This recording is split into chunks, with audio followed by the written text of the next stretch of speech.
As episode 10 moves forward, the focus around Cooper becomes tighter and more uncomfortable because the question is no longer whether he did the right thing, but whether the system will care. Everything now depends on the condition of the man who attacked Ariana. If he survives, the story turns into a legal battle filled with delays, statements, and psychological pressure. But if he dies, Cooper's life changes forever in a way that no amount of good intention can undo.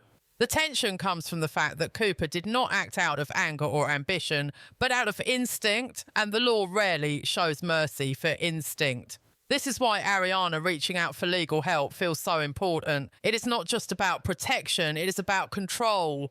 Cooper is losing control over his own narrative, and once lawyers step in, every word, every memory, and every action is questioned. What makes this situation even more painful is that Cooper's growth over the past 2 seasons has been about responsibility and discipline, yet now he is being pulled into the chaos that threatens to erase all of that progress. The show subtly suggests that even if Cooper avoids prison, the damage will not disappear. Court cases take time, public rumours spread faster, and careers in this world are built on trust that can vanish overnight. There is also a quite emotional distance forming between Cooper and the future he once imagined. The oil wells, the ambition, the confidence, all of it feels paused. Meanwhile, Galino's shadow looms closer. If Cooper becomes legally vulnerable, his business interests become vulnerable too, and Galino is not the type of man who ignores opportunity.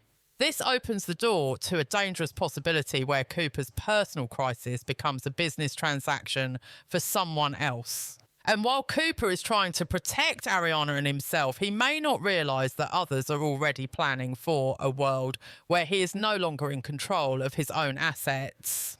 Episode 10 does not rush this storyline. Instead, it lets the fear sit quietly, forcing the audience to understand that sometimes the most life-changing consequences do not come from evil choices, but from moments where doing the right thing still carries a brutal price. The Landman Season 2 finale is not loud, not explosive, but dangerous in a much quieter way because episode 10 feels like the moment where every relationship, every career, and every decision starts to crack at the same time, and once those cracks appear, there is no going back. Episode 10 feels less like an ending and more like a deep breath before everything collapses, and that is exactly why it is so unsettling. Nothing in this finale suggests clean resolutions. Instead, it gives us tension that sits under every conversation and behind every decision. The calm we see is not peace, it is hesitation, fear, and uncertainty. Every major character is standing at a turning point, and no one seems confident about the path ahead. Cooper's future is hanging by a thin thread. Tommy has lost the one position that gave his life structure and authority, and Mtex is now being run by someone who does not fully understand what she has just destroyed. What makes this episode especially heavy is that no one is clearly right or clearly wrong anymore.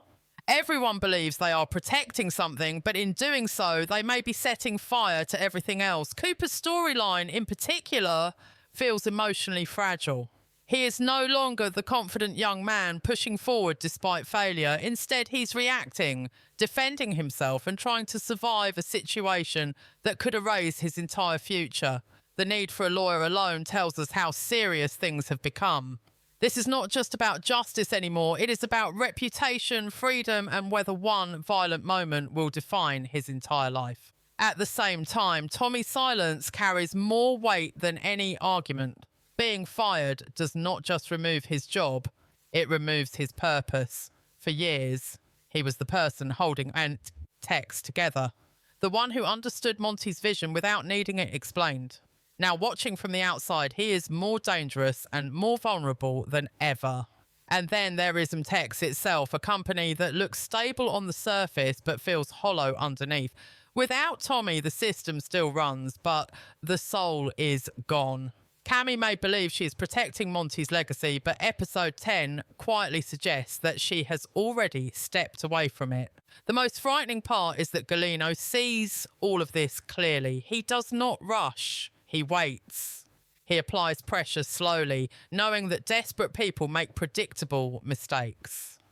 This finale does not shock by killing characters or revealing secrets.